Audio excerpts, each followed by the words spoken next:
Okay, time for a new video, and whether you are somebody new to my channel or you are returning to my channel to watch this video, it is greatly appreciated. And as always, I'm filming this video in one go, so if I stumble over my words moving forwards, apologies about that, and also apologies if the quality of this video is not too great either, if there's any lag, anything like that at all. Sadly, it cannot be helped, and hopefully it isn't much of an issue for you. This is yet another Eurovision 2024 related video here on my channel, and another sort of reaction video as well, because right now I'm about to listen for the first time to snippets of all of the songs in contention for Luxembourg, yes, Luxembourg, with regards to the upcoming edition of the ESC, which will take place this May in Malmö, Sweden. So, I've got some information in front of me to make sure I don't forget anything too important. I've got 2 videos loaded up as well, ready to go. As always, you're welcome to let me know your thoughts about anything I discuss in today's video by leaving a comment. Feel free to rank the songs yourself, if that's what you want to do. And as always, there are links in the description to my other social media pages. Check them out if you so wish. So, Luxembourg, after years in the dark, they're back. This will be their first entry since I was a few months old in 1993 in Mill Street. And for many years, the broadcaster, you know, there was a lot of talk about Luxembourg maybe coming back, but it seemed as though there was little to no interest whatsoever from the broadcaster, RTL Luxembourg.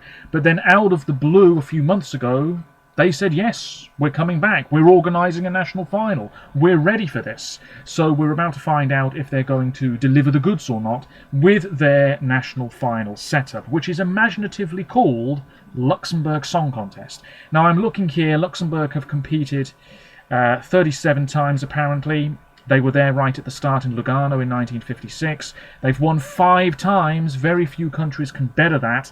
Their most recent win was with Corinne Hermé with Si la vie est cadeau in 1983 in Munich. They've hosted 4 times, which is quite impressive. Luxembourg's not the biggest place. They've had some cracking songs over the years. Poupée de cire, poupée de sang, Wax Doll, Singing Doll by France Gall, the 1965 winner, the comfortable winner that year in Naples. What a fantastic song that is, still holds up today. Vicky Leandros, a huge star, she won in 1972.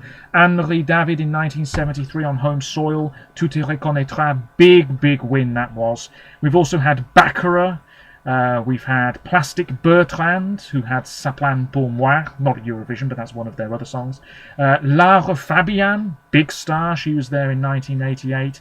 And, of course, most recently in 1993 with Modern Times. It's worth saying that the last 2 entries by Luxembourg at Eurovision have included Luxembourgish lyrics. So will it be a hat-trick of songs with their own language? We wait and see. Now, the Luxembourg Song Contest will take place on January the 27th in Esch-sur-Alzette. There was a 2-stage audition phase. Around 70 songs by 50 artists were shortlisted, and then those shortlisted entries moved on to a second audition round in November, where they were judged by an international expert jury involving a whole bunch of people, including César Sampson, who seems to get everywhere at the moment. The competing artists are being followed by 2 vocal coaches, including Andorran 2009 representative Suzanne Gheorghi, and the results will be determined by a 50-50 split of a jury vote and an international public vote. So I will be able to have my say, I guess. Anyway, I haven't even seen the titles of the songs yet. One of them was definitely online a few weeks ago, so it's been out for a while, and it might turn out that the other songs have been out for a while as well, I don't know. Anyway, the lineup, we've known the artists for a while. They are Angie and Rafaela, and their song is called Drop. Child, hopefully I'm pronouncing that correctly, Child, who was actually on the wishlist post on the Join Instagram page, link in the description. His song is called Hold On. Look at that songwriting team. Jimmy Jansson, Peter Bostrom, Thomas Gierson. Are you telling me that's a Melfest reject, or are you telling me that's a Melfest reject? I expect big things if that's the case. Finally Alive is the name of Edson's song. Believer by Joel Marquez Cunha. Drowning in the Rain by Crick, co-written by Elsie Bay. Are you telling me that's an MGP reject, or are you telling me that's an MGP reject?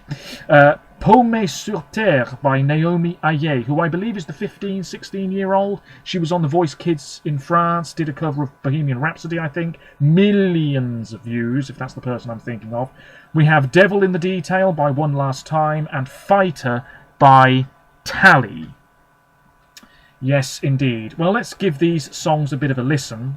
I don't really know what to expect. I think the aim for Luxembourg really has to be making the final. That could inspire countries like Monaco and San Marino. Monaco to come back, San Marino to do well. So yes, I'm just hoping for quality, really. I mean, it would be a massive slap in the face if this is the strongest national final lineup so far. ESC Rolly is up first. This is their ranking. So if you don't like it, it's not my fault. The video I'm watching won't be in the bottom corner of the video you're watching, but that's the way it usually is. I'm just going to help myself to some leftover Christmas cake. Very nice it is as well. Lovely stuff. Okay, here we go. Luxembourg. Let's have it. Quality. Edson.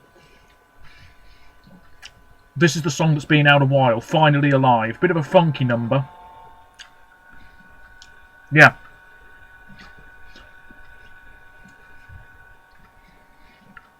It's a bit of a feel-good song. It's alright. Joel.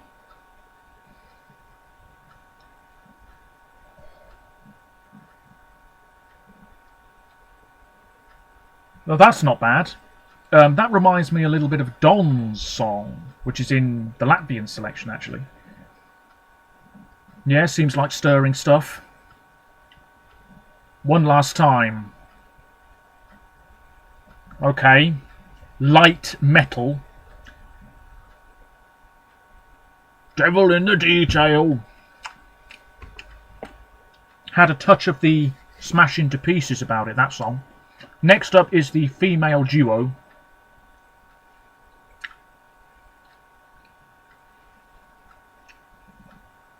Quite dramatic. Well, that sounds alright. Nice vocals. Not the strongest song here. Hold on.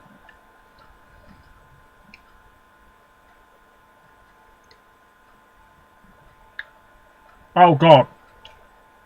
If this is a Melfest reject, which I hate to say it, I'm assuming it is, you can just imagine that this was lined up for somebody like Paul Ray or something like that.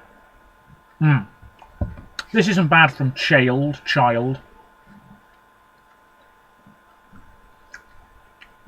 Naomi.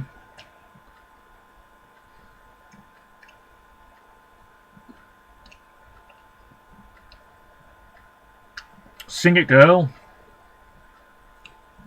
Didn't really get much from that snippet. Sounds alright, it's a big ballad. Tally. Oh yeah.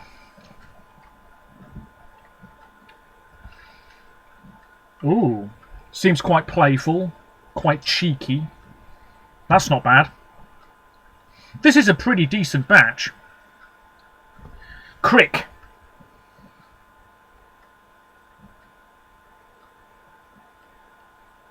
Oh my God, you can tell Elsie Bay's written this. Okay, short snippets. That's not a bad batch at all, is it? Not at all. Okay, let's have a look at some of the comments. I'm actually shocked. Your top 3 are all masterpieces. Luxembourg could even get a top 5 with this songs this year. That's getting a bit carried away. Luxembourg did not disappoint. I hope Tally will win. I'm calling it now. If Drowning in the Rain wins, Luxembourg will get top 5 in ESC. Let's not get carried away. Simply mind-blowing, Drowning in the Rain. Let's not get carried away. Luxembourg having a better national final than Norway, as they honestly should. I mean, part of me wonders why Elsie Bay didn't enter Drowning in the Rain for MGP. Maybe she was turned away. That's surprising if so. We ate with that top 3. Well, we ate with this Christmas cake. Well, let me just listen to another video. This is by ESC Silver. Shout out to them. This is their top 8. So I'm going to listen to the snippets again. Here we go. Edson's number 8 here as well. Yeah.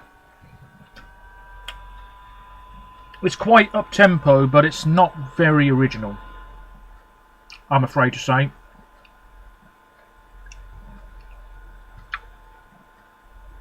Angie and Rafa. This is not bad either. It's really not bad. But it's not the strongest song here. Naomi. I think that could be really good live. That's not bad at all. Joel. Again, I wouldn't say this is terribly original. But that's not a bad song from the sounds of it. Not bad at all. One Last Time. I have a feeling this could be one of my favourites here. Again, I wouldn't say this is terribly original. But that's okay. I mean, you know, coming back after years away. I'm liking the sound of Tally's song. Yeah, that's got something good about it. Do-do-do-do-do-do-do, yeah. Hold On is fine. Yeah.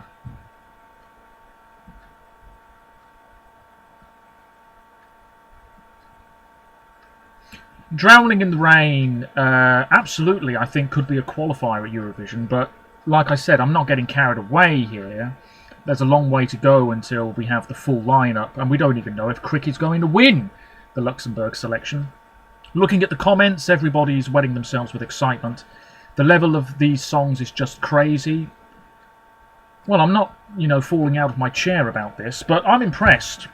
I'm impressed. I mean, there's not really anything here that's really not that fantastic based on first snippet listens. I mean, I listened to the Latvian songs earlier today. Jesus. That wasn't a terribly impressive lineup. Wasn't bad. Wasn't terribly impressive. This is stronger. This, you could say, is better than MGP. Wow. What a slap in the face for Norway. I think a lot of people might well be thinking that. Anyway, a very messy video from me, a fairly short one as well. I would say, given that it's an international public vote, I think Hold On, Devil in the Detail, and Fighter. I think it's probably between those three. It's a pretty decent batch, but maybe, in my opinion, lacking in true originality, which is hard to achieve anyway, when you've got so many countries, so many national finals, etc., etc. Anyway, let me know what you think about the return of Luxembourg. Do you have a favourite? Whatever it is, feel free to leave a comment. Apologies for munching my way through this video. Not the most attractive thing to do, but there we are. Until next time, there's plenty more national final songs coming our way. Take care of yourselves. Stay safe, and thanks for all of the support. Bye for now.